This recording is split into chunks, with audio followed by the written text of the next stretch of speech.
ছেলে মেয়েরা, এ নবীর উম্মত উম্মতিরা, আর আমার রাসূলুল্লাহ ওই সময় রাস্তা দিয়ে হেঁটে হেঁটে যাচ্ছেন। আল্লাহ নবী ওই সময় এমত অবস্থায় হাসান হুসাইনের কান্নার আওয়াজখানা নবী পাক শুনতে পেলেন। আর রাসূলুল্লাহ হযরত ফাতেমা জোহরা রাদিয়াল্লাহু তাআলা আনহার বাড়িতে প্রবেশ করলেন। আল্লাহ নবী বাড়িতে প্রবেশ করার পরে হযরত ফাতেমাকে বলতে লাগলেন, ও বেটি ফাতেমা, আর আমি রাসূলুল্লাহ হাসান হুসাইনের কান্নার আওয়াজখানা আমি নবী সহ্য করতে পারি না। ও বেটি ফাতেমা, মাথাখানা তুলুন। আমি রাসূলুল্লাহ হাসান হুসাইনের কান্নার আওয়াজ থাকতে পারি না। ও বেটি ফাতেমা, আর হযরত ফাতেমা জোহরা রাদিয়াল্লাহু তাআলা আনহা আল্লাহ পাকের দিদারে ব্যস্ত আছে। হযরত ফাতেমা জোহরা রাদিয়াল্লাহু তাআলা আনহা নামাজ হালাতে আছে, সিজদা হালাতে আছে। হযরত ইমাম হাসান হুসাইন কাঁদছে। আর আমার আল্লাহ পাক জিবরিল আমিনকে বলতে লাগলেন, এ জিবরাইল, দুনিয়ার জমিনে চলে যাও, চলে যাও। আমার হাসান হুসাইন কাঁদছে।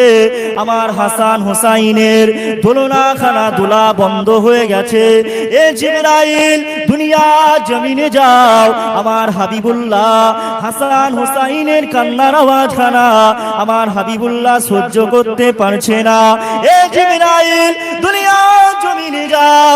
আমার হাসান হুসাইনের দোলনাখানা দুলা দিয়ে দাও। মুসলমান ঘরে ছেলে মেয়েরা, আব্বারা, তরুণেরা, এমন করে আমার রাসূলুল্লাহ আবার সাহাবা হুজুরদের শোনাতে লাগলেন। এ আমার সাহাবায়ে কেরামেরা, আর আমার আল্লাহ পাক জিবরাইলকে পাঠিয়ে দিলেন। জিবরাইল আলাইহিস সালাম দুনিয়া জমিনে আসলেন, হাসান হুসাইনের দোলনাটা দুলা দিতে লাগলেন। চড়ে হবে না সুবহানাল্লাহ? যার দোলাটা দেওয়ার জন্য স্বয়ং আল্লাহ জিবরিলকে পাঠিয়েছিলেন, সেই ইমাম হুসাইন রাদিয়াল্লাহু তাআলা আনহু হুজুরকে শহীদ করা হয়েছিল কারবালার ময়দানে। যেই ইমাম হুসাইনকে আল্লাহ ভালোবাসতো, সেই ইমাম হুসাইনকে আমাদের ভালোবাসতে নিজের জান প্রাণ দিয়ে ভালোবাসতে হবে। শুধু ভালোবাসলে হবে না, শুধু এটা বললে হবে না। মোহাব্বত, মোহাব্বত তো তাকেই বলে যখন কোনো ব্যক্তিকে তলোয়ার দিয়ে আঘাত করা হয়, ওই তলোয়ারের আঘাতের যন্ত্রণা সামান্য পরিমাণ অনুভব করতে পারে না, তাকেই বলে মোহাব্বত, তাকেই বলে ভালোবাসা। আমি আলফাজকে যদি কোনো মানুষ তলোয়ার দিয়ে মারে, ওই তলোয়ারের যন্ত্রণা আমি যদি সহ্য করতে, তলোয়ারের যন্ত্রণা যদি আমি না পাই, তাহলে বোঝা যাবে আমার অন্তরে নবীর মহব্বত পরিপূর্ণ আছে। যেই ভালোবাসাটা সাহাবা হুজুরদের ভেতরে ছিল। জোরে বলবেন না সুবহানাল্লাহ? যে ভালোবাসাটা আল্লাহ নবীর সাহাবাদের ভেতরে ছিল। সাহাবা হুজুরদের হাত কেটে দেওয়া হতো, পা কেটে দেওয়া হতো, তারপরও সাহাবা হুজুরেরা তারা কখনো ইসলাম থেকে দূরে সরে যায়। হাত পা গলা সব কেটে দিয়েছে, তবুও নবী ছাড়েনি। জোরে বলুন সুবহানাল্লাহ। এটা ছিল তাদের অন্তরে আল্লাহ রাসূলের পরিপূর্ণ মহব্বত, ভালোবাসা। মুসলমান ঘরে ছেলে মেয়েরা, আব্বারা, তরুণেরা, এ নবী পাকের দিওয়ানারা, এমন করে আমার রাসূলুল্লাহ হাসান হুসাইনের কথা আল্লাহ নবী শোনাতে লাগলেন। এ আমার সাহাবারা, আর আমার আল্লাহ পাক হাসান হুসাইনকে কতটা ভালোবাসে দেখো। এমন করে আমার রাসূলুল্লাহ নামাজ পড়তেছেন, আল্লাহ নবী নামাজ হালাতে আছেন, আর আমার রাসূলুল্লাহ সিজদায় যখন যায়, আল্লাহ নবীর নূরের পিঠ মুবারকে হযরত ইমাম হাসান হুসাইন আল্লাহ নবীর নূরের পিঠ মুবারকে বসে যায়, আর আমার রাসূলুল্লাহর নূরের পিঠ মুবারকে বসে পড়ে। আর আমার রাসূলুল্লাহ সিজদায় রত আছে। আমার আল্লাহ পাক জিবরিল আমিনকে বলতে লাগলেন, এ জিবরাইল, দুনিয়ার জমিনে যাও, আমার হাবিবকে গিয়ে খবরটা জানিয়ে দাও। আমার হাবিব যেন মাথা খানা না তোলে, আমার হাবিব যেন মাথা না তোলে। কেননা আমার হাবিব যদি মাথা তোলে, আর আমার হাসান আর আমার হুসাইন পড়ে যাবে, হাসান হুসাইনের মনে কষ্ট লাগবে। জিবরাইল আমার হাবিবকে গিয়ে জানিয়ে দাও। এমতো অবস্থায় হযরতে জিবরাইল আলাইহিস সালাম দুনিয়া জমিনে চলে আসলেন। আল্লাহ নবীকে এসে বলতে লাগলেন, ইয়া রাসূলুল্লাহ, ইয়া হাবিবাল্লাহ, হুজুর, হুজুর আপনি মাথা খালা তুলবেন না, হুজুর আপনি সিজদা থেকে মাথা তুলবেন না।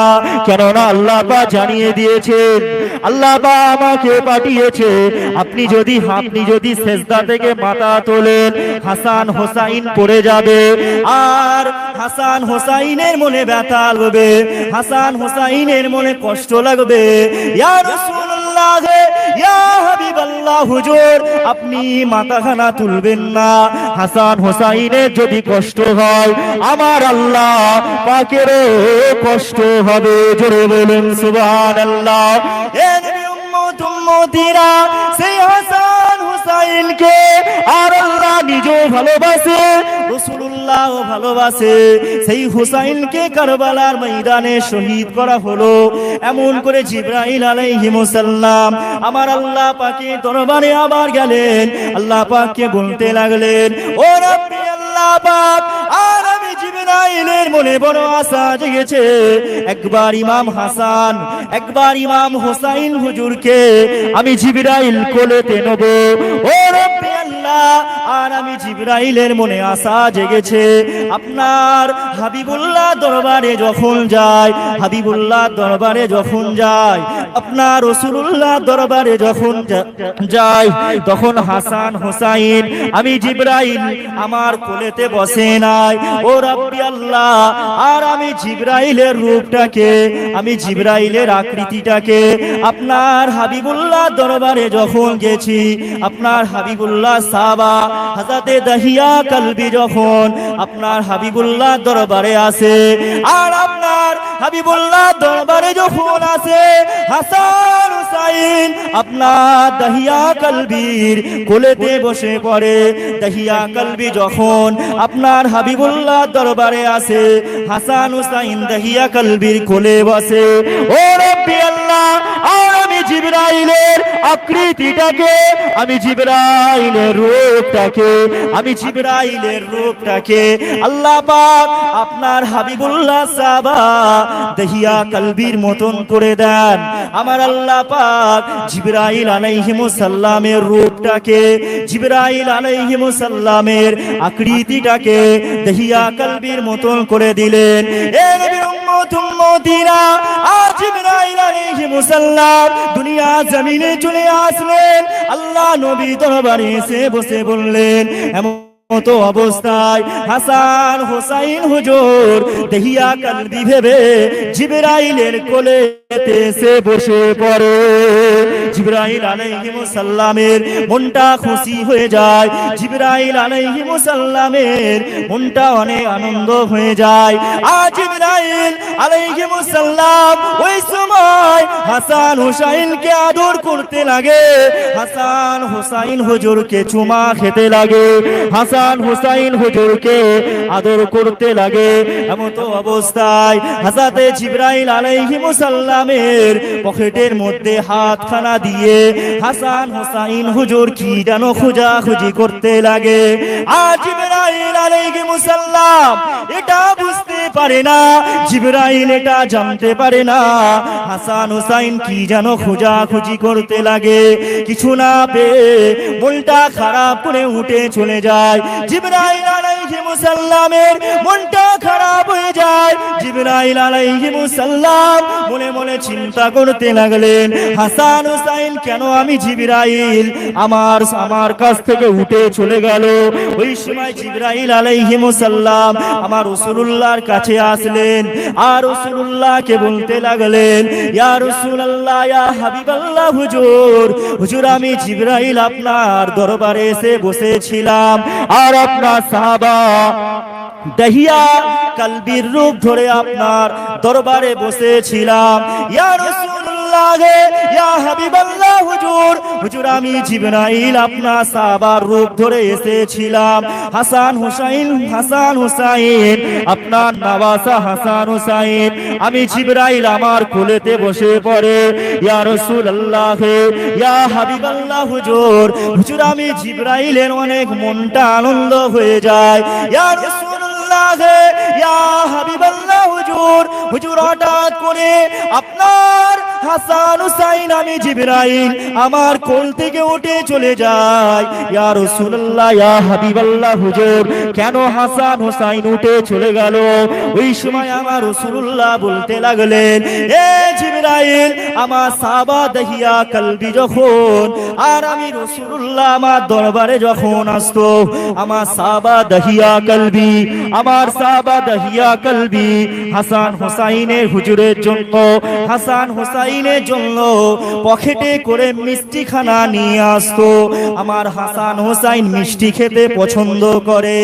এ জিবরাইল তুমি তো মিষ্টি নিয়ে আসো না, এ জিবরাইল তাই আমার হাসান হুসাইন তোমার কোল থেকে উঠে চলে গেছে। ওই সময় জিবরাইল আলাইহিস সালাম বলতে লাগলেন, ইয়া রাসূলুল্লাহ ইয়া হাবিবাল্লাহ হুজুর আমি জিবরাইল যদি জানতাম আপনার হাসান হুসাইন মিষ্টি খানা পছন্দ করে, আর আমি জিবরাইল তাহলে আল্লাহ পাকের দয়ার জান্নাত থেকে হাসান হুসাইন হুজুরের জন্য মিষ্টি খানা নিয়ে আসতাম। জোরে হবে না সুবহানাল্লাহ? আল্লাহ দয়ার জান্নাত থেকে যার জন্য মিষ্টি নিয়ে আসবে কে আনবে? জিবরাইল। তাহলে ইমাম হাসান হুসাইন হুজুরকে কত মোহাব্বত করতে দেখছেন। আল্লাহ নবী এবং ফারিস্তারাও পর্যন্ত হাসান হুসাইন হুজুরকে ভালোবাসতেন। তাহলে আমাদের মোহাব্বত করার দরকার আছে না? জান প্রাণ দিয়ে ভালোবাসতে হবে। ঈশার নামাজ কে কে পড়েছেন দেখি? সবাই বলবে এখন। দেখি কে কে পড়েছেন, একটু হাত তুলে দেখান। এই কই। আর ইমাম হুসাইন হুজুরকে কারা কারা ভালোবাসেন একটু হাত তুলে দেখেন। মাশাআল্লাহ সবাই ভালোবাসে না, ভালোবাসা এটা বলে না। আল্লাহ রাসূল সাল্লাল্লাহু আলাইহি সাল্লামকে কারা জান প্রাণ দিয়ে ভালোবাসেন একটু হাত তুলে দেখান তো। সবাই বলি আমরা ভালোবাসি, নবীকে ভালোবাসি। অথচ আল্লাহ কুরআনে বলছে, মা আতাকুমুর রাসূলু ফাখুযুহু ওয়া মা নাহাকুম আনহু ফান্তাহু। আমার নবী তোমাদেরকে যেগুলো আদেশ করবে তোমরা সেগুলো মেনে চলো, আর আমার রাসূলুল্লাহ তোমাদের যেইগুলো নিষেধ করবে তোমরা সেগুলো ছেড়ে দাও। তোমরা যদি মানতে পারো তবে তোমাদের অন্তরে নবীর মহব্বত, তোমরা যদি না মানতে পারো তোমাদের অন্তরে ওটা নবীর মহব্বত বলে না। তাহলে নবী বলেছে 5 ওয়াক্ত নামাজ পড়ো, আমরা 5 ওয়াক্ত নামাজ পড়ছি না। নবী বলেছে সুদ খেও না, বাড়ি বাড়িতে এখন বেশিরভাগ বাড়িতে সুদ। নবী বলেছে বন্ধন লোন নিও না, লোন নেওয়া হারাম। হারাম বাড়ি বাড়ি ঢুকে গেছে। আপনাদের এই কি পাড়া এটা? হালদার পাড়া। এটা পাঁচলা তো থানা? তবে যাক পাঁচলা থানার মানুষের ওরে বাবা বলছে বন্ধন লোনে রাখ। বাড়ি বাড়ি বন্ধন লোন বেশি না।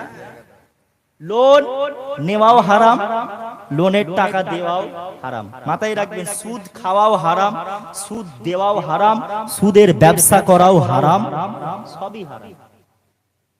তাহলে হারাম খেলে আল্লাহ রাসূল সাল্লাল্লাহু আলাইহি সাল্লাম বলছে, যে ব্যক্তি হারাম খাবে তার অন্তরে আল্লাহ পাক মোহর মেরে দেবে, তার অন্তরে এমন মোহর মেরে দেবে যেই মোহরটা মারার কারণে একটা মানুষের আর ইবাদত করতে ভালো লাগবে না। আমাদের সমাজে দেখেন, যদি প্রত্যেকটা বাড়িতে বাড়িতে দেখেন, মানুষের নামাজ পড়তে ভালো লাগে না, মানুষের আল্লাহ রোজা রাখতে ভালো লাগে না, মানুষ আল্লাহ ভোলা হয়ে গেছে। যদিও বা সপ্তাহে একটা দিন জুম্মার দিনে নামাজ পড়তে যায়, তাও একবার ইমাম সাহেব আল্লাহু আকবার বললে একবার এইদিকে তাকায়, একবার ওদিকে তাকায়। কথা ঠিক না ভুল?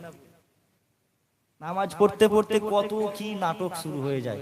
সপ্তাহে একদিন নামাজ পড়তে গেছে, তাও আবার 4 রাকাত সুন্নত পড়ে না, আগে পরে সুন্নত সব বাদ দিয়ে শুধু ইমাম সাহেবের সাথে 2 রাকাত পড়ে বাড়ি চলে গেল।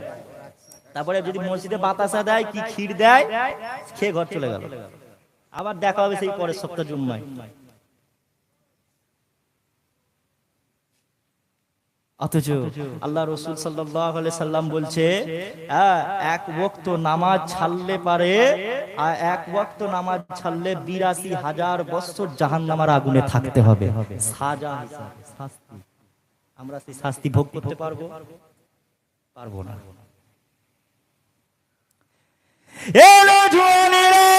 আমার রাসূলুল্লাহর দিওয়ানারা পরিবর্তন হয়ে যান। দুদিনের জিন্দেগি, আজ আছো কাল হয়তো থাকবো না। ঈমানটা ঠিক রাখেন, ঈমানটা রাখার চেষ্টা করেন। আল্লাহ রাসূল সাল্লাল্লাহু আলাইহি সাল্লাম ১৫০০ বছর আগে নবী আমার জানিয়ে দিয়েছিলেন, আমার সাহাবারা আর এমন একটা সময় চলে আসবে যখন মানুষ সকালবেলা ঈমানদার থাকবে, আবার দুপুর বেলায় কাফের হয়ে যাবে। ঘুম থেকে উঠবে আবার ঈমান আসবে, আবার সন্ধ্যায় কাফের হয়ে যাবে, আবার ঈমান আসবে, আবার কাফের হয়ে যাবে। এ নবীর উম্মত উম্মতিরা, তাহলে আমরা আর আমাদের ঈমানটা এখন কোথায়? দেখো আমাদের ঈমান, নবী পাক যে বলে গেছেন, এই কথাটা সত্য না মিথ্যা? বেশক সত্য কথা। আমাদের চলাফেরা, আমাদের উঠা বসা, আমাদের কাজ কামে আমরা এমন এমন কথাবার্তা বলে ফেলি যার দ্বারাই আমাদের ঈমানটা চলে যায়, আমরা বুঝতে পারি না। তাই তো নবী আমার বলেছেন, আমার উম্মত উম্মতিরা, তোমরা বেশি বেশি করে সারাটা দিনে চলতে ফিরতে লা ইলাহা ইল্লাল্লাহ মুহাম্মাদুর রাসূলুল্লাহ সাল্লাল্লাহু আলাইহি ওয়াসাল্লাম কলেমা শরীফটা বেশি বেশি করে পড়ো। আর তোমরা যদি কলেমা শরীফটা বেশি বেশি করে পড়তে পারো, তবেই তোমাদের ঈমানটা থাকবে।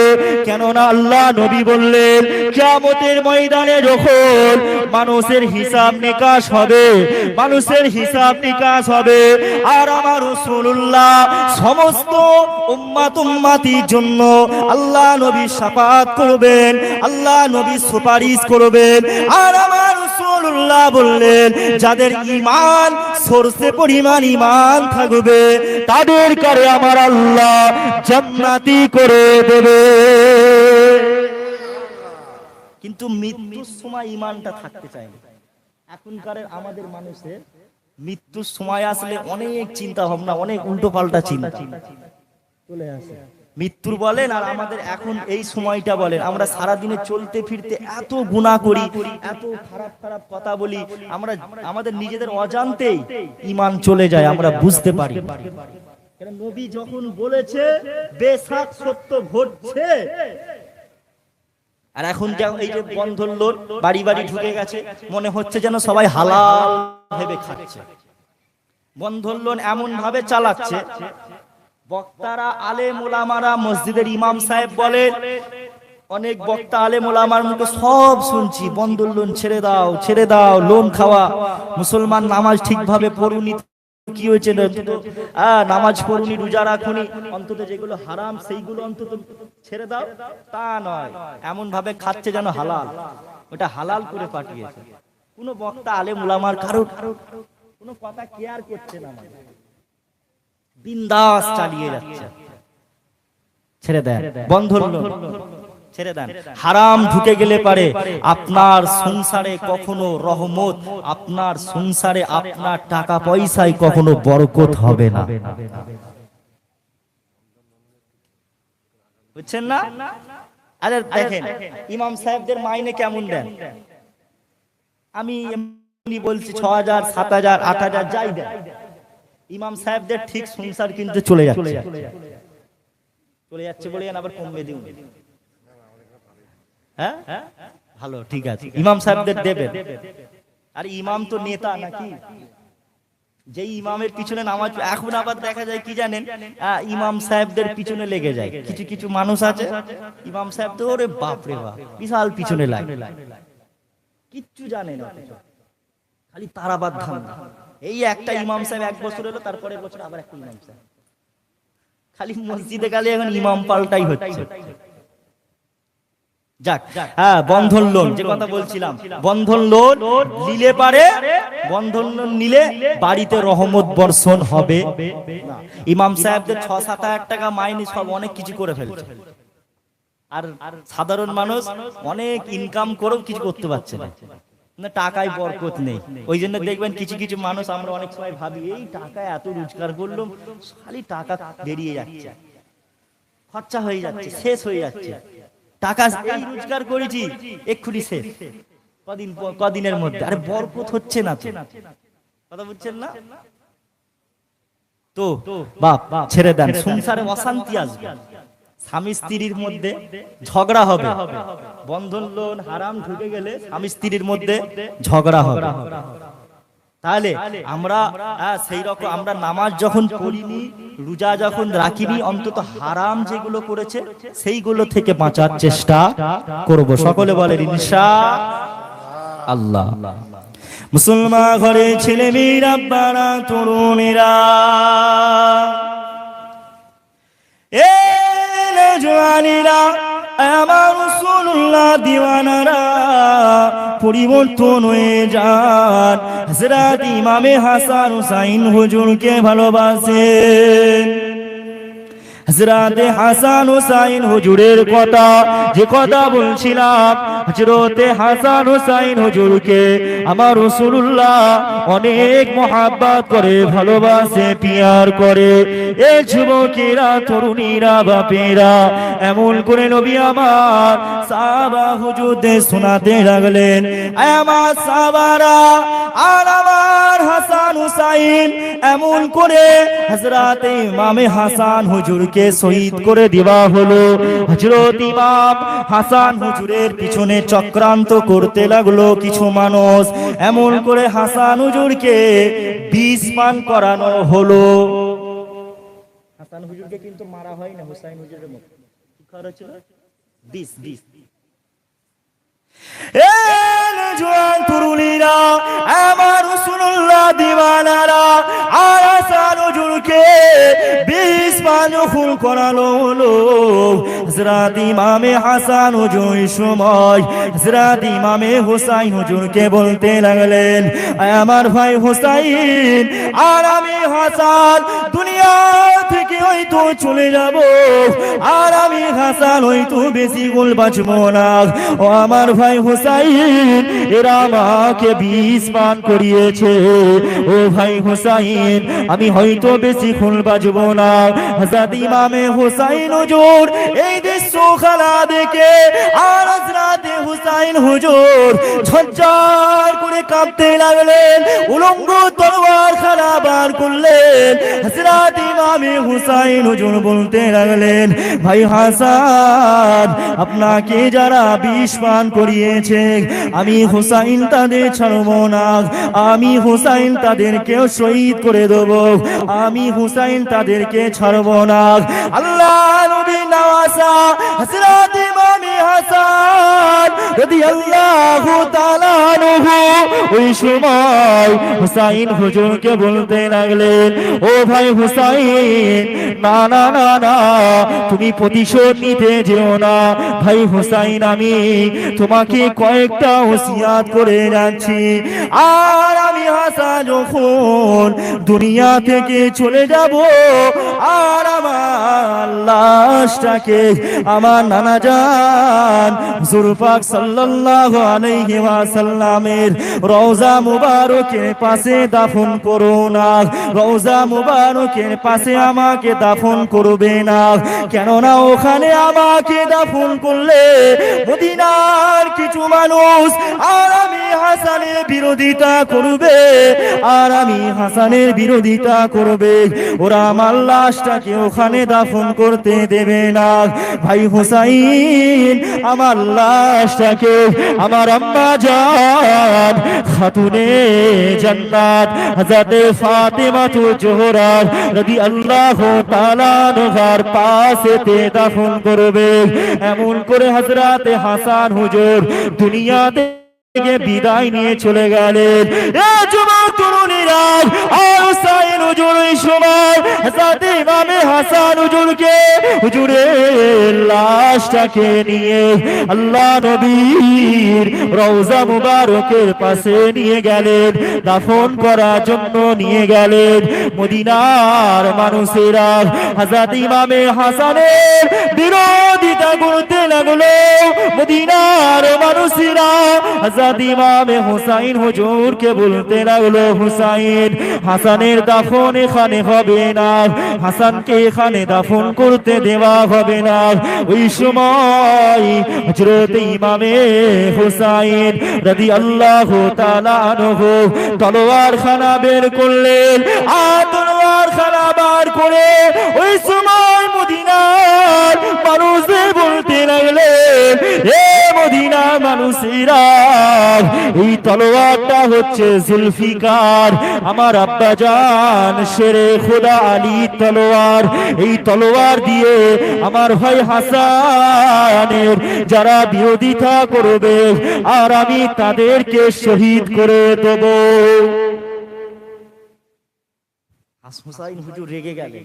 হাসান হুজুর কিন্তু বলেছিলেন যে ভাই হুসাইন, আমি দুনিয়া থেকে চলে যাওয়ার পরে আমার লাশটাকে রাসূল পাক সাল্লাল্লাহু আলাইহি সাল্লাম আমার নানাজানের পাশে ওরা দাফন করতে দেবে না, মদিনার মানুষেরা বিরোধিতা করবে। তো ভাই হুসাইন, তুমি তখন ওদের সাথে যুদ্ধ করতে যেও না, তুমি এক কাজ করবে, আমার আম্মাজান খাতুনে জান্নাত ফাতেমাতুজ জোহরা রাদিয়াল্লাহু তাআলা আনহার আমার আম্মাজানের পাশে আমাকে দাফন করুন।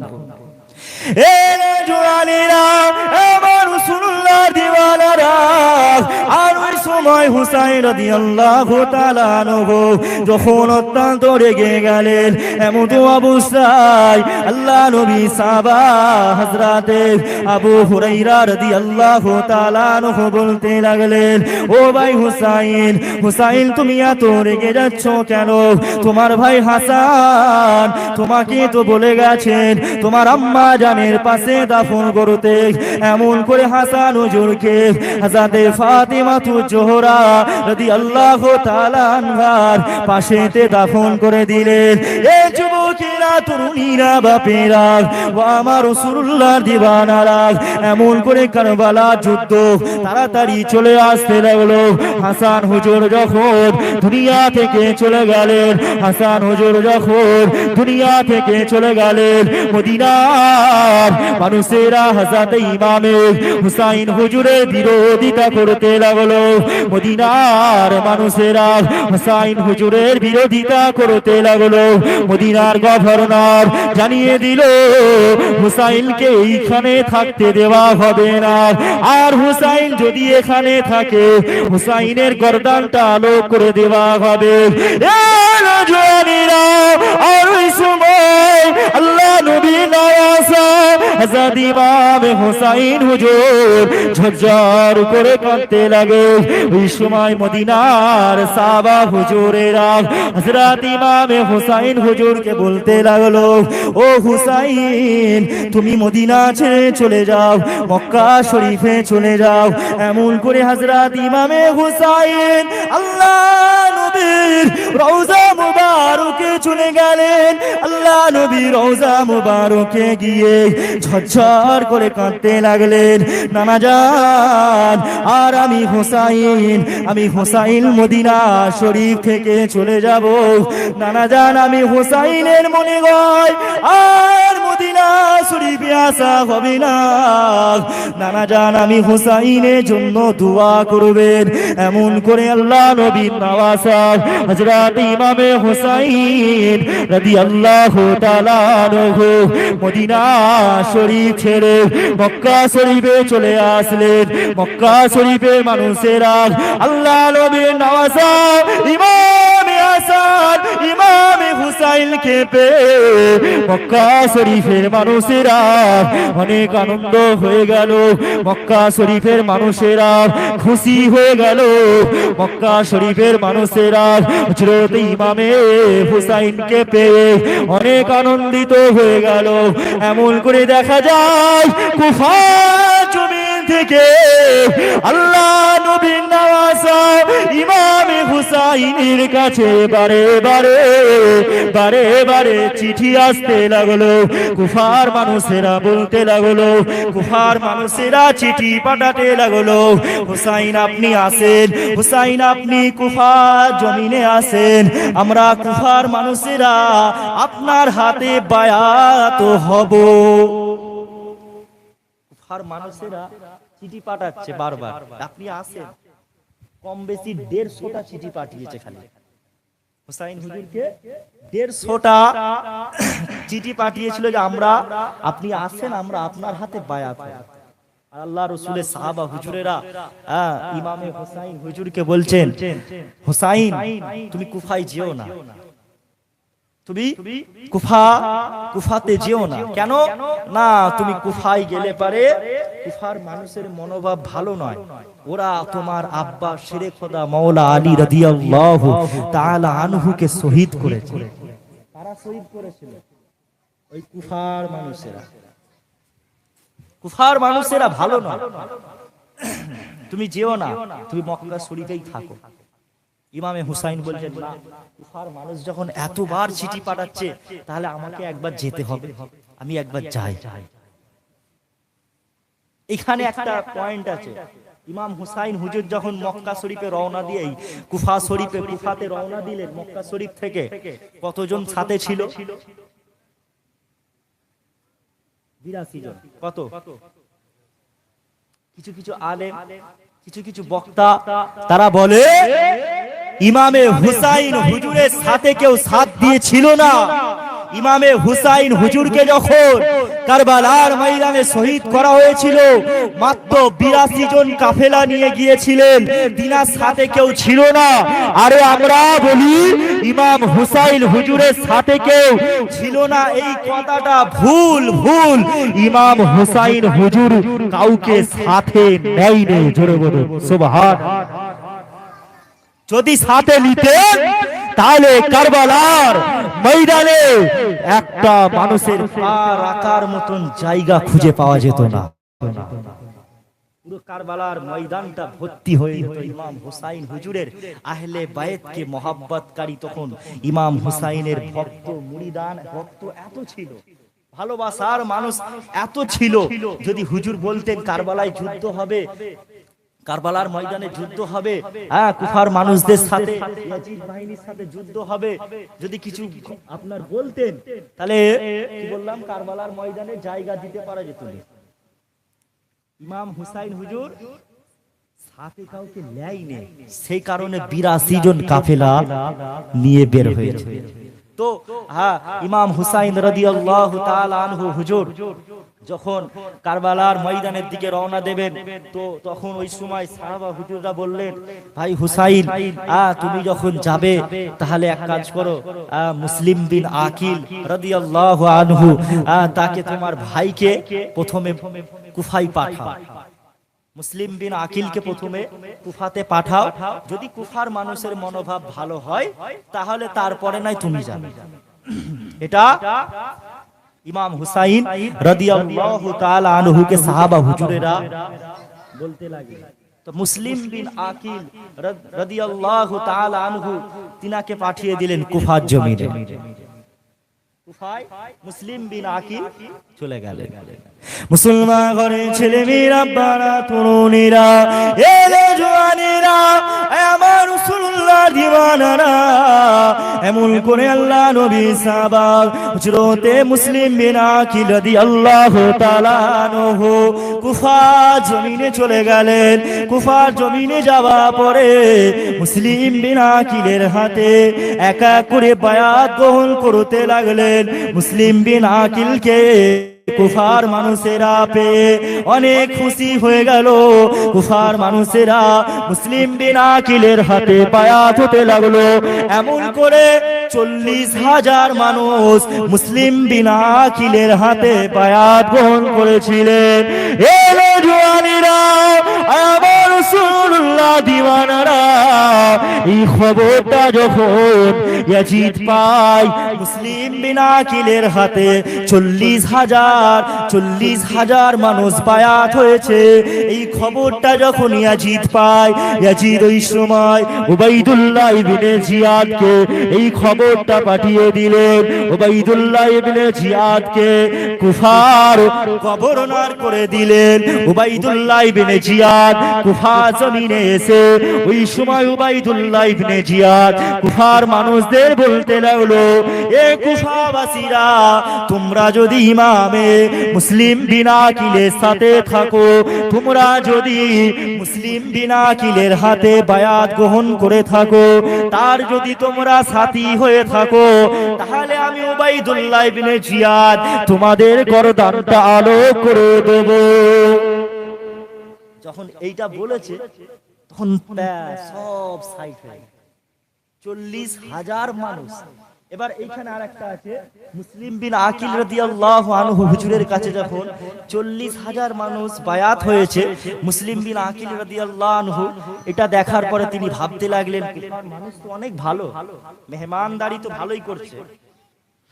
তো হযরতে মুসলিম বিন আকিল রাদিয়াল্লাহু তাআলা আনহু ওই সময় একটা চিঠি পাঠিয়ে দিলেন ইমাম হুসাইন হুজুরকে, একটা চিঠির মাধ্যমে পাঠিয়ে দিলেন, ভাই হুসাইন, কুফার মানুষ অনেক ভালো, আপনি কুফার জমিনেতে আসেন।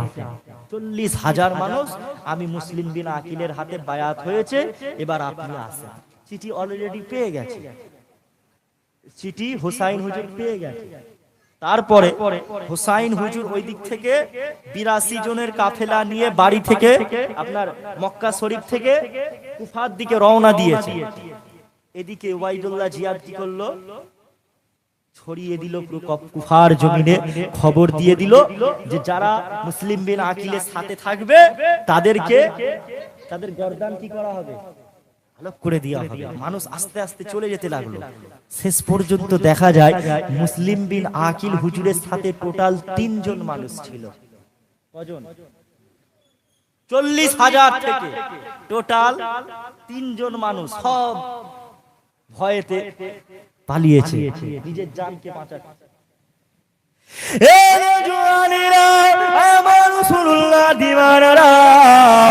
আমার পাঁচলা থানার দাদা পীর মুরিদানেরা শোনেন, এমন করে হযরতে মুসলিম বিন আকিলের কাছ থেকে সবাই চলে যেতে লাগলো। মুসলিম বিন আকিল রাদিয়াল্লাহু তাআলা আনহু সাথ সবাই ছেড়ে দিল। এ যুবকেরা, তরুণীরা, ও আমার রাসূলুল্লাহর দিওয়ানারা, এমন করে মুসলিম বিন আকিলকে শহীদ করার জন্য উবাইদুল্লাহ ইবনে জিয়াদ খবর ছড়িয়ে দিল। মুসলিম বিন আকিলের গর্দানটা যে কেটে এনে দিতে পারবে, যে গর্দানটা কেটে দিতে পারবে, তাকে অনেক পুরস্কার দেওয়া হবে, তাকে অনেক পুরস্কার দেওয়া হবে। ইয়াজিদের দরবারে তার সম্মান অনেক দেওয়া হবে। রাসূলুল্লাহ দিওয়ানারা, ও নবী পাকের প্রেমিকেরা, এমন করে মুসলিম বিন আকিলের কাছে যখন খবরটা পাওয়া গেল, হুজুর যখন খবরটা পেলেন, ওই সময় আমার রাসূলুল্লাহর একজন বৃদ্ধ সাহাবা হযরতে হানি রাদিয়াল্লাহু তাআলা আনহু মুসলিম বিন আকিলকে বলতে লাগলেন, ও ভাই মুসলিম বিন আকিল, আমি আহলে বাইতকে, আমি হানি আহলে বাইতকে অনেক ভালোবাসি, আহলে বাইতের অনেক মহব্বত করি। ও ভাই মুসলিম বিন আকিল, তুমি আমার বাড়িতেই থাকো, তুমি আমার বাড়িতে গোপনে থাকো। তোমাকে যদি কুফার মানুষেরা পায়, তোমার গর্দানটা আলো করে দেবে।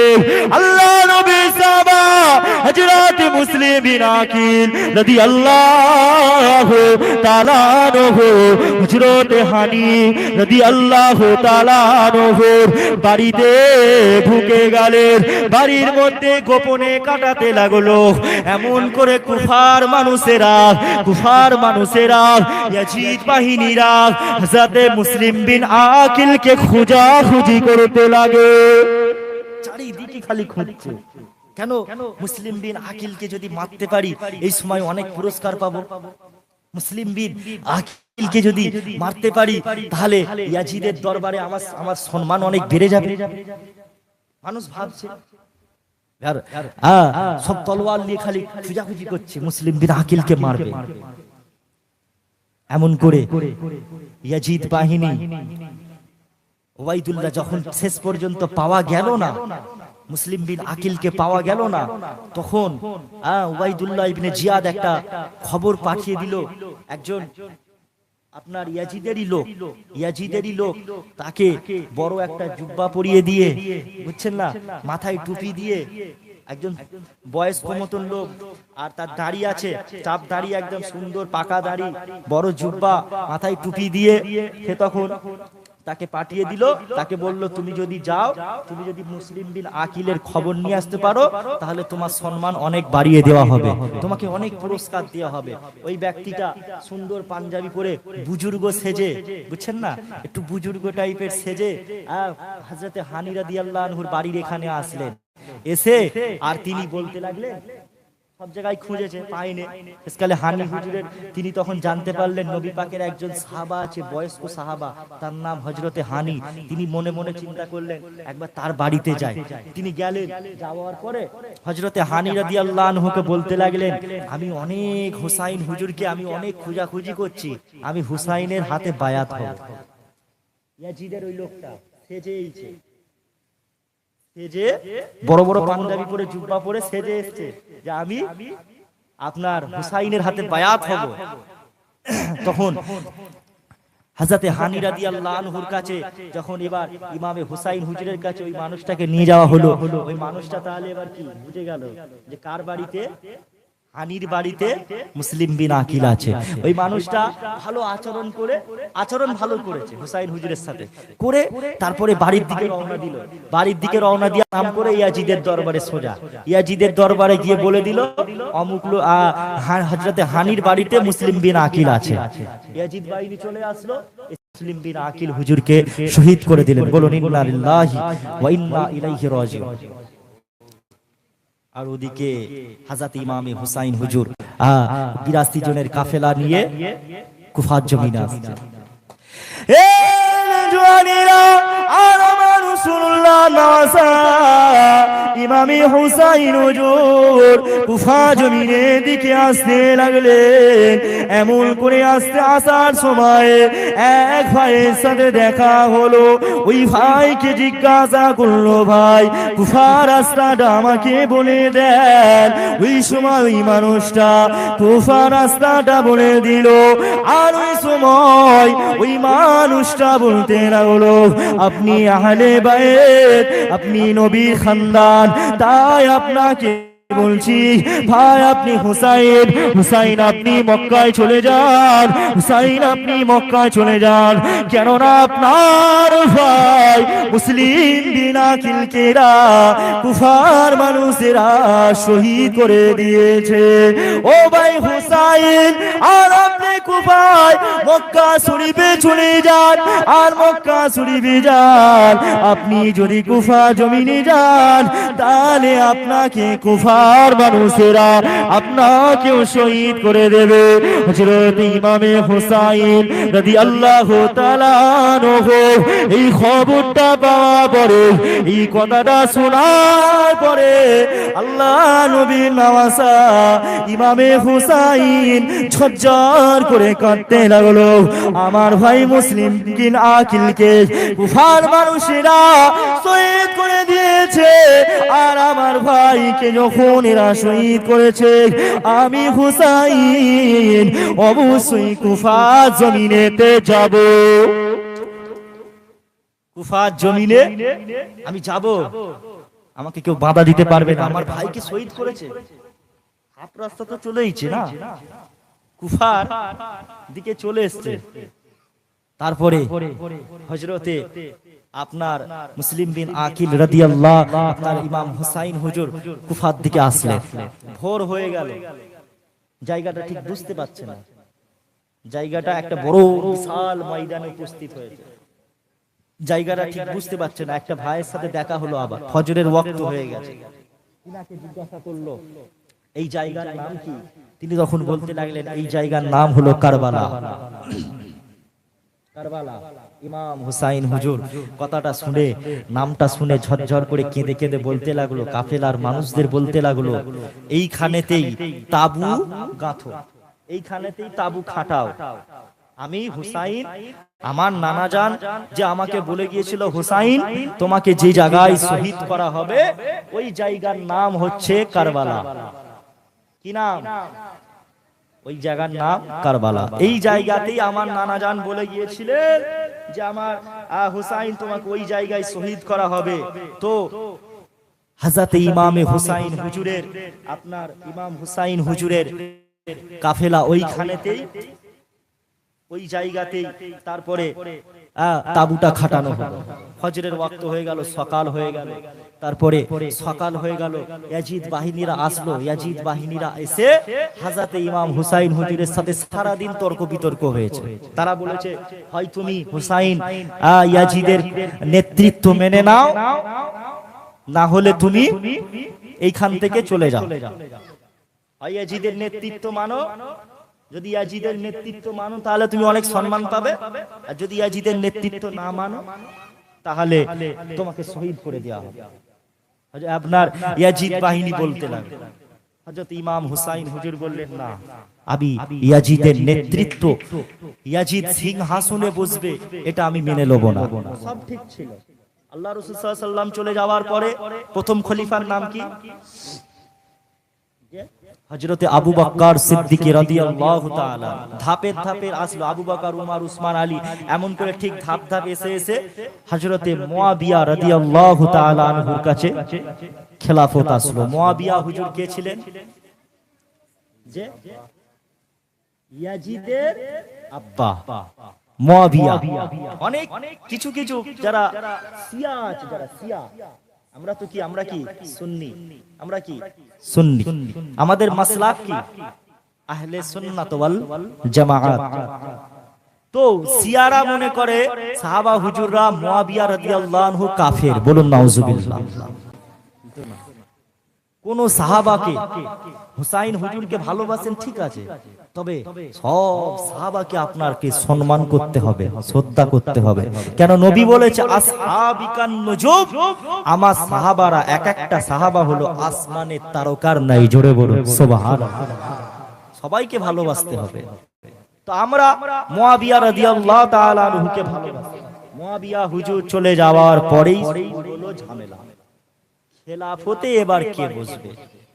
মুয়াবিয়া হুজুর বলে গিয়েছিল ইয়াজিদকে যে, ইয়াজিদ হে আমার পুত্র, আমি মুয়াবিয়া চলে যাওয়ার পরে তুমি আহলে বায়েতদের প্রতি সম্মান দেখাবে, আহলে বায়েতদের নবীর বংশকে তুমি ভালোবাসবে, আর তারা যেইটা বলবে, তারা যে তারা যাকে খলিফা পদে বসাবে তুমি সেই খলিফা হিসাবে তাকে মেনে নেবে। মুয়াবিয়া হুজুর বলে গিয়েছিল, কিন্তু ইয়াজিদ চেয়েছিল আমি সিংহাসনে বসবো। ইয়াজিদ চেয়েছে যে আমি সিংহাসনে বসবো, কিন্তু ইমাম হুসাইন হুজুর ইয়াজিদকে কখনো পছন্দ করতেন না। ইমাম হুসাইন হুজুর ইয়াজিদের নেতৃত্ব মানলেন না। কেননা ইয়াজিদ ছিল লম্পট, ইয়াজিদ ছিল একজন ধর্ষক, ইয়াজিদ ছিল একজন মদখোর, ইয়াজিদ ছিল একজন জেনাখোর, ইয়াজিদ ছিল একজন কাফের কাফের কাফের। এখন কিছু কিছু বক্তা, এখন কিছু কিছু আলেম বেরিয়েছে, তারা বলে ইয়াজিদ হচ্ছে পাক্কা মুসলমান। বলুন নাউজুবিল্লাহ। হ্যাঁ, বলছে ইয়াজিদ হচ্ছে পাক্কা মুসলমান। ইয়াজিদ হুসাইনকে মারার পিছনে ইয়াজিদের কোনো হাত ছিল না। আপনার ইয়াজিদ কোরআন তেলাওয়াত করতো, নামাজ পড়তো, ইয়াজিদকে কাফের বলা যাবে না। কিছু কিছু বক্তা, কিছু কিছু আলেম বলছে, অথচ তারা ভুলে গেছে হানাফি মাযহাবে শ্রেষ্ঠ একটা কিতাব আশ-শারহু ফিকহুল আকবার, গ্রন্থে 175 পৃষ্ঠায় লেখা আছে ইয়াজিদ ছিল, ইয়াজিদ একজন কাফের। ইয়াজিদকে যে কাফের মনে করবে না সে নিজেও কাফের হয়ে যাবে। আশ-শারহু ফিকহুল আকবার গ্রন্থে লেখা আছে ইয়াজিদ অবশ্যই কাফের। ইয়াজিদ একজন মদখোর ছিল, জেনা করছিল, ধর্ষক ছিল। আশ-শারহু ফিকহুল আকবারে আরো আছে যে ইয়াজিদ আপনার হুসাইন রাদিয়াল্লাহু তাআলা আনহুকে যে শহীদ করা হয়েছিল, এই শহীদ করার পিছনে ইয়াজিদের হাত ছিল। ইয়াজিদের হয়তো ইয়াজিদ সরাসরি হুসাইন হুজুরকে হত্যা করেনি, কিন্তু হাত ছিল ইয়াজিদের। কথা কি মাথায় ঢুকছে? ইমাম হুসাইন হুজুরকে ইয়াজিদ নিজে হাতে হত্যা করেনি, কিন্তু ইমাম হুসাইন হুজুরকে যে ঘেরাও করা হয়েছিল, এই ঘেরাও করার পিছনে ইয়াজিদ নেতৃত্ব দিয়েছিল, ইয়াজিদের হাত ছিল। তাহলে সেই ইয়াজিদকে যারা কাফের বলবে না, তারা নিজেরাও কাফের। কথা কি মাথায় ঢুকছে? তারা নিজেরাও কাফের। তাফসিরে রুহুল মাআনি 24 খণ্ডে আছে। হযরতে হানাফি মাযহাবের শ্রেষ্ঠ মুফাসসির যারা বলছে ইয়াজিদ মুসলমান ছিল পাক্কা, তাদেরকে শুনিয়ে দেবেন। হানাফি মাযহাবের শ্রেষ্ঠ মুফাসসির হযরতে মাহমুদ আলুসি রাহমাতুল্লাহ আলাইহি তিনি লিখেছেন ইয়াজিদ রাসূল পাক সাল্লাল্লাহু আলাইহি ওয়াসাল্লামের রিসালাতকেই বিশ্বাস করত না। ইয়াজিদ রাসূল পাক সাল্লাল্লাহু আলাইহি ওয়াসাল্লামের রিসালাতকে বিশ্বাস করত না। তো যে নবীর রিসালাতকে বিশ্বাস করে না, তো সে মুসলমান হবে কি করে? নিঃসন্দেহে সে কাফের। আবার ইয়াজিদ বলছে আশ-শারহু ফিকহুল আকবার গ্রন্থে, আশ-শারহু ফিকহুল আকবার গ্রন্থে আরো লেখা আছে 175 পৃষ্ঠায় লেখা আছে, যখন ইয়াজিদের দরবারে আমার রাসূল পাক সাল্লাল্লাহু আলাইহি সাল্লামের নওয়াসা ইমাম হুসাইন হুজুরের মস্তক মুবারক যখন ইয়াজিদের দরবারে নিয়ে আসা হয়েছিল, ইয়াজিদের দরবারে নিয়ে আসার পরে ইয়াজিদ হুসাইন হুজুর পাকের মাথার সামনে দাঁড়িয়ে সিংহাসনে বসে বলেছিল, হে হুসাইন, আমার বদরের যুদ্ধে আমার 70 জন কুরাইশ নেতাকে, 70 জন কুরাইশ নবী, তোমার নবী, তোমার নানাজান হত্যা করেছিল, সেই হত্যার প্রতিশোধ আজকে ইয়াজিদ আমি নিজে গ্রহণ করলাম। বলুন নাউজুবিল্লাহ। কি বলছে? হুসাইন হুজুরের মাথার সামনে দাঁড়িয়ে বলছে, আশ-শারহু ফিকহুল আকবার 175 পৃষ্ঠা, যে বদরের যুদ্ধে তোমার নানাজান আমার 70 জন পূর্বপুরুষকে, আমার 70 জন কাফের নেতাকে, আমার দাদু ওতবাকে হত্যা করেছে, সেই প্রতিশোধ আজকে হুসাইনকে আমি শহীদ করে গ্রহণ করলাম। বলুন নাউজুবিল্লাহ। আরে যে হুসাইন হুজুরের প্রতিশোধ আপনার নবী বদরের যুদ্ধে হত্যা করেছিলেন, শহীদ করেছিলেন, ইসলামের যুদ্ধ হয়েছিল, সেই যুদ্ধের প্রতিশোধ যে হুসাইন হুজুরের কাছ থেকে নিচ্ছে, সে কখনো কি মুসলমান হতে পারে? কথা বলে পারে না। আরো লেখা আছে তাফসিরে রুহুল মাআনি, হযরতে মাহমুদ আলুসি রাহমাতুল্লাহ আলাইহি বলছেন, যখন ইমামে হুসাইন হুজুরের মস্তক মুবারক কাটা হলো, মস্তক মুবারক যখন ইয়াজিদের দরবারে নিয়ে আসা হলো, তখন আকাশে কাক উড়তেছে আর কাক ডাকতেছে। কিসে? শোকে পড়ে কাক ডাকছে। তখন ইয়াজিদ কাককে চিল্লানো দেখে বলেছিল, কাকের দিকে লক্ষ্য করে বলেছিল, কাক চিল্লাক আর নাই চিল্লাক, আজকে আমি আমার দাদু ওতবাকে শহীদ করেছে যে, তার প্রতিশোধ আমি গ্রহণ করলাম হুসাইনের মাথাকে। বলবেন না নাউজুবিল্লাহ। ইয়াজিদ ছিল একজন মদখোর, ইয়াজিদকে যখন জিজ্ঞাসা করা হয়েছিল, তুমি মদ খাও কেন, তখন ইয়াজিদ বলেছিল, আরে মুহাম্মাদের ধর্মে আপনার মুহাম্মাদের শরিয়াতে মদ খাওয়া হারাম আছে ঠিক, তবে ঈসার শরিয়াতে, ঈসা নবীর শরিয়াতে মদ তো আল্লাহ হালাল করেছিল, মদ আল্লাহ জায়েজ করেছিল, তাই আমি ঈসার শরিয়াতকে গ্রহণ করলাম, মুহাম্মাদের শরিয়াতকে ছেড়ে দিলাম।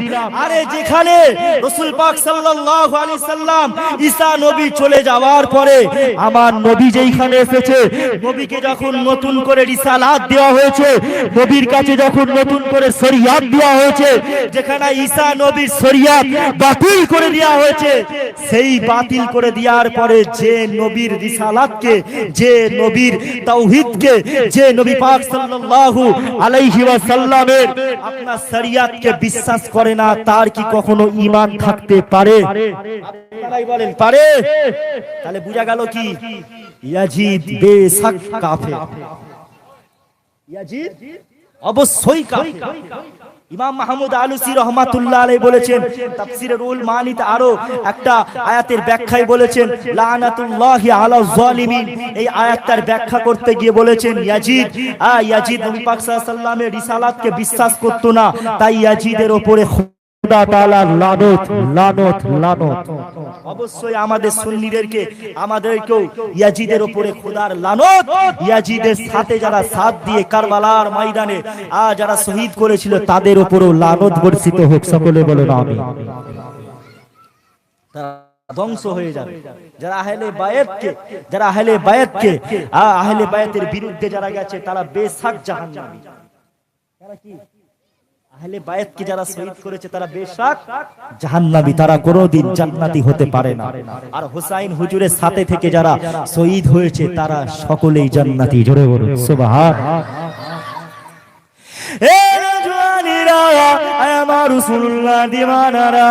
এমন করে আল্লাহ নবী নওয়াজ ইমামে হুসাইন হুজুর ওই সময় এমন করে কুফায় কারবালার ময়দানে আসলেন, কারবালার ময়দানে যুদ্ধ ঘোষণা হয়ে গেল, এমন করে আমার রাসূলুল্লাহ যুদ্ধের ময়দানে যুদ্ধ শুরু হয়ে গেল। এ যুবকেরা, তরুণীরা, বাপেরা, এমন করে আমার রাসূলুল্লাহর নওয়াজা ইমামে হুসাইনের দল থেকে আল্লাহ নবী আহলে বায়ত থেকে এক একজন করে আহলে বায়ত শহীদ হতে লাগলো। ইয়াজিদের লোকেরা অবশ্যই জানতো, ইয়াজিদ বাহিনী তারা জানতো, ইয়াজিদ এবং উবাইদুল্লাহ ইবনে জিয়াদ জানতো হুসাইন হুজুরকে মারা যাবে না, আহলে বায়তদের শহীদ করা যাবে না। এদের শক্তি কমাতে গেলে আগে ফোরাত নদীর পানি বন্ধ করতে হবে। ফোরাত নদীর পানি ওই জন্য যে আপনার বন্ধ করে দিয়েছিলেন, ফোরাত নদীর পানি বন্ধ করে দিয়ে যখন মানুষ পাবে না, তখন অবশ্যই তার শরীর কি দুর্বল হয়ে যাবে। তো ফোরাত নদীর পানি যখন বন্ধ করে দিল, ছোট ছোট বাচ্চা ছেলেরা ঝরঝর করে শুধু কাঁদছে পানির জন্য, শুধু আপনার তারা খালি ছটফট করছে পানির জন্য। ছোট্ট বাচ্চা আলী আসগার রাদিয়াল্লাহু তাআলা আনহু, হযরত ইমাম হুসাইন হুজুরের সন্তান হযরতে আলী আসগার হুজুর, ছোট্ট বাচ্চা শিশু কাঁদছে অঝর নয়নে, আব্বাজান একটুখানি পানি দেন, কোথাও পানি নেই, সব জায়গায় পানি বন্ধ করে দেওয়া হয়। হযরতে ইমামে হুসাইন রাদিয়াল্লাহু তাআলা আনহু ছোট্ট বাচ্চা আলী আসগারের গালেতে জিভটা ঢুকিয়ে আলী আসগার চুষতে লাগলেন, ওটাই শেষ। বুঝছেন না? এত কষ্ট, এই কষ্ট করে ইমাম হুসাইন হুজুর থেকে শুরু করে আহলে বায়তরা কারবালার ময়দানে যুদ্ধ করেছিল। তাই তো আমরা সুন্নিরা বলি, আরে ইসলাম জিন্দা হোতা তো হর কারবালা কে বাদ। জুড়ে বলুন সুবহানাল্লাহ। নবী পাক সাল্লাল্লাহু আলাইহি সাল্লাম নামাজ প্রতিষ্ঠা করেছে, নবী পাক সাল্লাল্লাহু আলাইহি সাল্লাম নামাজকে কায়েম করেছে, রোজা কায়েম করেছে, ইসলামের দ্বীন শরিয়াত কায়েম করেছে। আর হুসাইন হুজুর পাক এবং আহলে বায়তরা তারা নামাজ থেকে শুরু করে ইসলামী শরিয়াতকে তারা বাঁচিয়েছে। জোরে বলুন সুবহানাল্লাহ।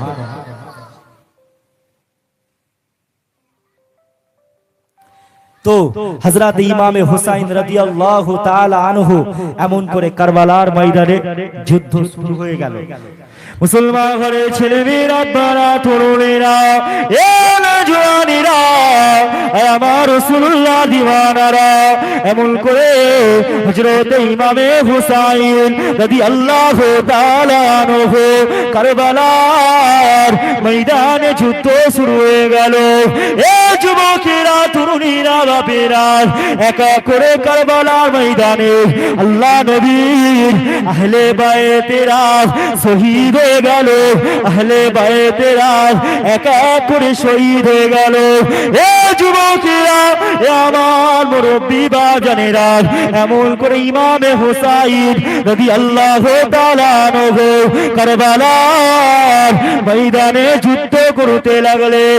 কারবালার ময়দানে যুদ্ধ করতে লাগলেন। একা করে কাফেরদেরকে, একা করে ইয়াজিদ বাহিনীদেরকে শহীদ করে দিলেন। একা করে ইয়াজিদ বাহিনীদেরকে হত্যা করে তাদেরকে জাহান্নামে পাঠিয়ে দিলেন।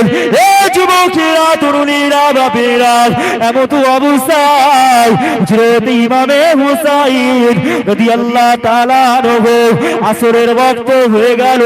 হযরত ইমামে হুসাইন ওই সময় ইয়াজিদ বাহিনীকে বলতে লাগলো, এ ইয়াজিদ বাহিনীরা, নামাজের ওয়াক্ত হয়ে গেছে, তোমরা নামাজটা আদায় করে নাও, নামাজটা পড়ে নাও।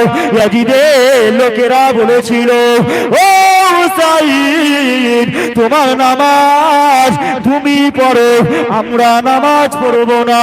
হযরত ইমামে হুসাইন রাদিয়াল্লাহু তাআলা আনহু নামাজ পড়তে লেগে গেলেন, নামাজ হালাতে রইলেন।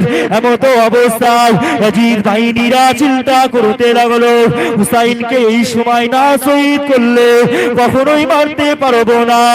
এ যুবকেরা, বারা তরুণেরা, ওই সময় আল্লাহ নবী নওয়াজ ইমামে হুসাইনের পিঠ মুবারকে আল্লাহ নবী সাহাবা হযরত ইমামে হুসাইনের পিঠ মুবারকে সীমার, নিষ্ঠুর সীমার পিঠের মধ্যে বসে হযরত ইমামে হুসাইনের ডান দিকের হাতটা কেটে ফেললো।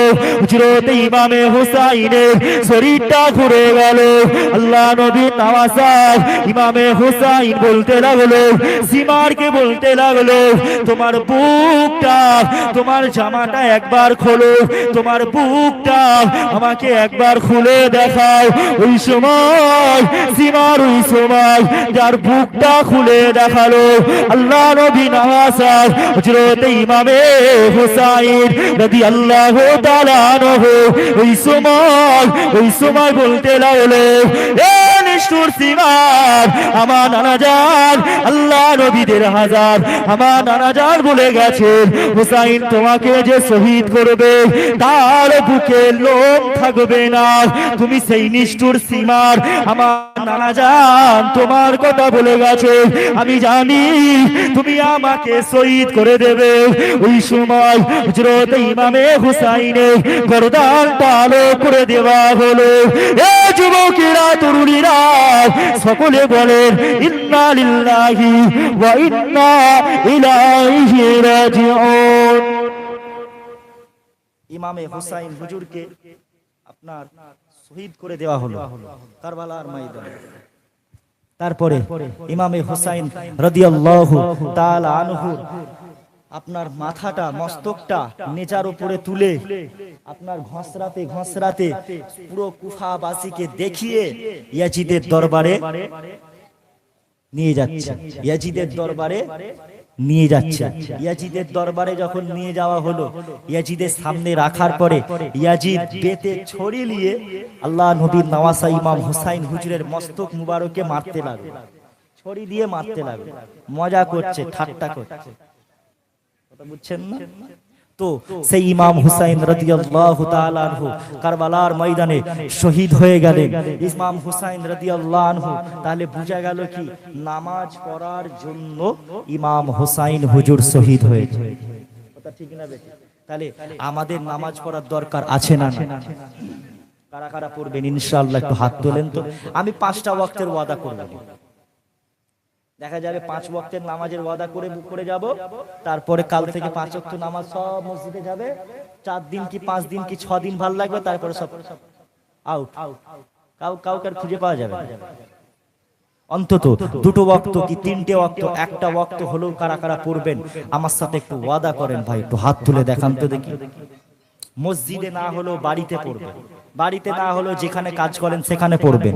ওয়াক্তের সময় যদি নামাজ না পড়তে পারেন কাজাও করবেন, তবুও নামাজ ছাড়বেন না। কারা কারা একটু আরেকটু মহব্বতের সাথে আল্লাহ কবুল করে নেন, সকলে বলেন আল্লাহুম্মা আমিন। দরুদ শরীফ আল্লাহুম্মা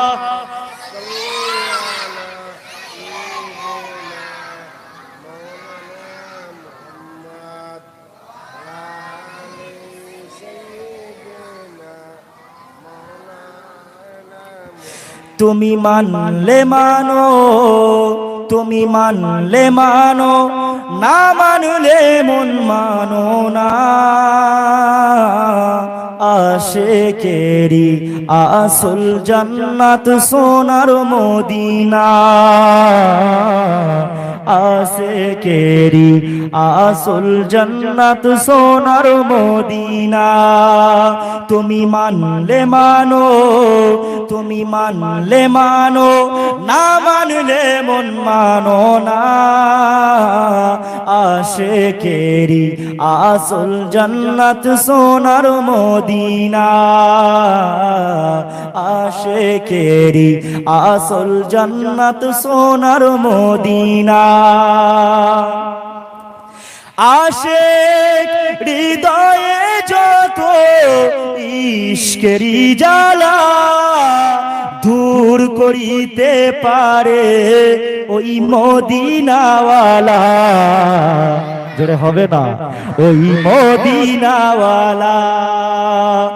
আশিক হৃদয়ে যত ইশকেরি জ্বালা দূর করিতে পারে ওই মদিনাওয়ালা, ওই মদিনাওয়ালা। তাই মদিনা মদিনা করে, মদিনা মদিনা করে হয়ে যাই ফানা। আশিকেরি আসল জান্নাত সোনার মদিনা। পড়েন আমার সাথে পড়েন, আশিকেরি আসল জান্নাত সোনার মদিনা। এক সময় ছিল মদিনা অলক্ষণের ভূমি, নবীর ছোঁয়াই হলো আরশের চেয়েও দামি, আরশের চেয়েও দামি। এক সময় ছিল মদিনা অলক্ষণের ভূমি, নবীর ছোঁয়াই হলো আরশের চেয়েও দামি, আরশের চেয়েও দামি।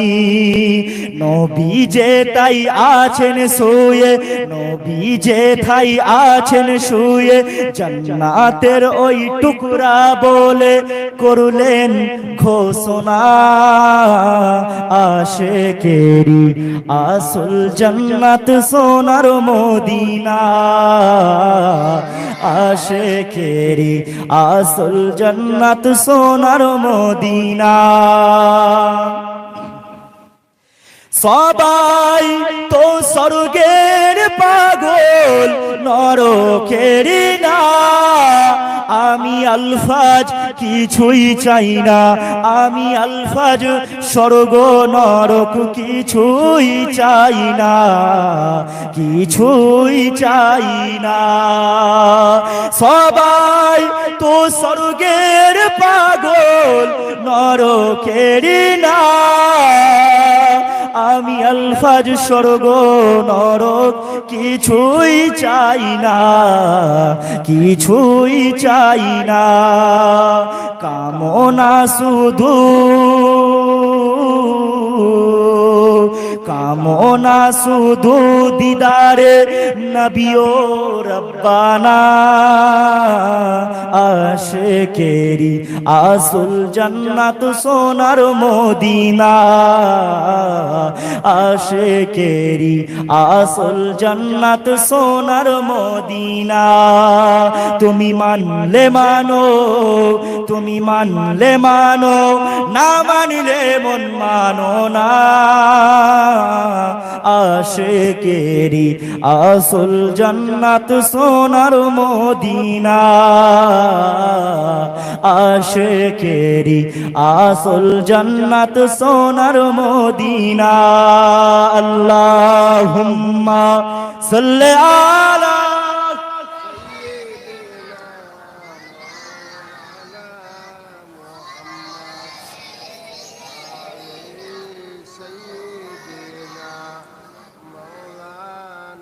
যাক যা কিছু শুনলাম আল্লাহ পাক আমাদের সকলকে শোনা থেকে বেশি বেশি করে আমল করার তৌফিক ইনায়েত করেন সকলে বলেন আল্লাহুম্মা আমিন নবী পাকের শানে সালাত ওয়াস সালাম পাঠ করব ইয়া নবী